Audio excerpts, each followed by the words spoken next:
over here. Don't mind What's us. happening? Do not rain on our parade because the ice cream truck, Mr. Softy, is here. Y'all, some of our favorite treats are being served up. We all submitted what we love the most. The chocolate eclair was, Uncle Al was talking about it. We've never had one, Savannah. Yeah. It didn't win. Can we know have that. two chocolate? Okay, chocolate. We understand that, but can we have a third? Let's get right to the winner without wasting any further. God. Time to reveal the winner of the ice cream truck bracket. Reminder, we started out with 16 delicious cold contenders after shocking upsets, especially in the Eastern bracket, and surprises. Many online voters narrowed it down the field to these two classic treats, the Drumstick versus ice cream sandwich. Are you ready to find out? Yes, yes. Come on, ice cream sandwich. You got this. Drum roll, drum roll, drum roll. And the winner is Drumstick.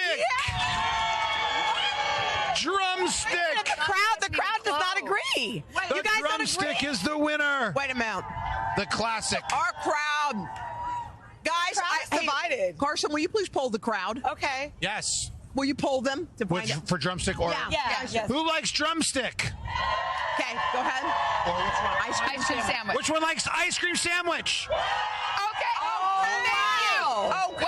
Well, But next America time, vote. here has already spoken. Oh, what's this? Has already spoken. Okay, So guys. congratulations. Thank you. It wasn't even a It was close very one. close. It I'll was take close that one. between the final two.